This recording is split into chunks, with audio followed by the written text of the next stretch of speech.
অম্বুবাচী চলাকালীন এই এটা বস্তু অৱশ্যেই খোৱা উচিত লগতে এই তিনিটা বস্তু ভুলতো নাখাব গতিকে বন্ধু-বান্ধৱীসকল প্ৰথমে মোৰ চেনেল টিপছ ABC 101 লৈ আপোনালোকক স্বাগতম জনাইছো বন্ধু-বান্ধৱীসকল আপোনালোক কেনে আছে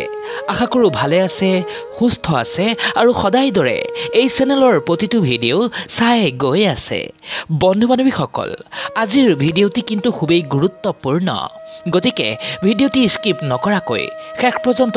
চাই গৈ থাকক আৰু কমেন্টত শুদ্ধ মনে লিখক জয় মা কামাখ্যা এতিয়া আহক ভিডিওটি আৰম্ভ কৰি লওঁ বন্ধু-বান্ধৱীসকল আপোনালোকে অম্বুবাচী পালন কৰক বা নকৰক শাস্ত্ৰৰ অনুসৰি আপুনি যদি এই সাত বা অম্বুবাচী চলাকালীন এই তিনিটা বস্তু গ্ৰহণ কৰে বা খায় তেন্তে ইয়াৰ দ্বাৰা আপোনাৰ ক্ষতি হোৱাৰ আশংকা অধিক থাকি যায় বন্ধু-বান্ধৱীসকল এনে বহু লোক আছে যি নজনাকৈ অম্বুবাচী চলাকালীন এই বস্তু গ্ৰহণ কৰে ইয়াৰ ফলত নজনাকৈ বছৰটোত ৰোগত ভুগিব লগাত পৰিব পাৰে সেয়েহে বন্ধু-বান্ধৱীসকল জানো আহক এই অম্বুবাচী চলাকালীন কোন কেইবিধ বস্তু গ্ৰহণ কৰা একেবাৰে অনুচিত ফলত আপুনি ৰোগ তথা বিভিন্ন সমস্যাৰো সন্মুখীন হ'ব পাৰে গতিকে আপুনি যদি ধৰ্মক বিশ্বাস কৰে বা মানে আৰু ভগৱানৰ ওপৰত যদি আপোনাৰ বিশ্বাস আছে যদি পৰিয়ালত সকলো লোকৰে মংগল তথা সুস্থ কামনা কৰে পৰিয়ালত সুখ শান্তিয়ে বিৰাজ কৰাটো আপুনি কামনা কৰে তেন্তে এই অম্বুবাচী বা সাত লগাকালীন এই কেইপদ বস্তু আপুনি খোৱাৰ পৰা বিৰত থাকিব সেয়েহে বন্ধু-বান্ধৱীসকল এই মূল বিষয়বস্তুলৈ আগবঢ়াৰ আগতে আপোনালোকক এটা সৰু অনুৰোধ যদিহে আপোনালোক এই চেনেলত একেবাৰেই নতুন তেন্তে ভিডিওটিত এটা লাইক কৰি ওচৰত থকা বেল আইকনটো টিপি চেনেলটো ছাবস্ক্ৰাইব কৰি থৈ যাওক যাতে ইয়াৰ দ্বাৰা আহিব লগা সময়ত এই চেনেলত আপলোড হোৱা নতুন নতুন তথ্যৰ ভিডিঅ'বোৰ আপোনালোকে নটিফিকেশ্যনৰ দ্বাৰা পাই গৈ থাকে এতিয়া আহক মূল পৰ্বলৈ বন্ধু-বান্ধৱীসকল এইবাৰ 2025 বৰ্ষৰ সাত বা অম্বুবাচীৰ পবিত্ৰৰ সময় হৈছে 22 জুনৰ দুপৰীয়া 2:56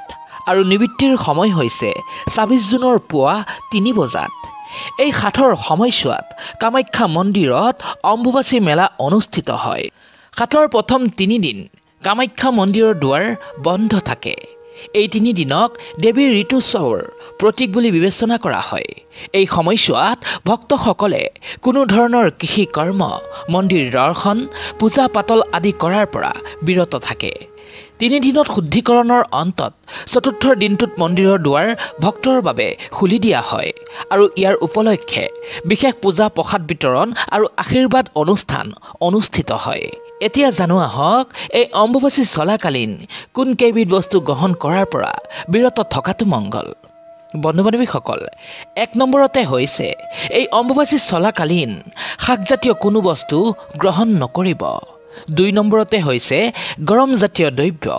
এই গৰম জাতীয় দ্ৰব্য এই অম্বুবাচী চলাকালীন আপুনি গ্ৰহণ কৰাৰ পৰা বিৰত থাকিব ইয়াৰ লগতে যিসকল ব্ৰতধাৰী তেওঁলোকে নিচা গ্ৰহণ নকৰিব টেঙা জাতীয় কোনো দ্ৰব্য গ্ৰহণ নকৰিব 3 নম্বৰতে টেঙা জাতীয় কোনো দ্ৰব্য এই সময়ছোৱাত আপুনি গ্ৰহণ নকৰিব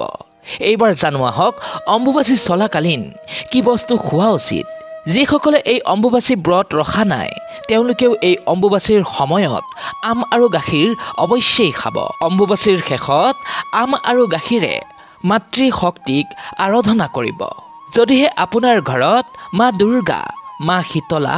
মা জগদ্ধাত্ৰীৰ ফটো বা মূৰ্তি আছে তেন্তে এই সাত বা অম্বুবাচীৰ শেষত অৱশ্যেই আম আৰু গাখীৰ নিবেদন কৰি তেওঁৰ পূজা ও আৰাধনা অৱশ্যেই কৰক ইয়াৰ ফলত মা কামাখ্যা দেৱীৰ আশীৰ্বাদত মনৰ সকলো ইচ্ছা পূৰ্ণ হ'ব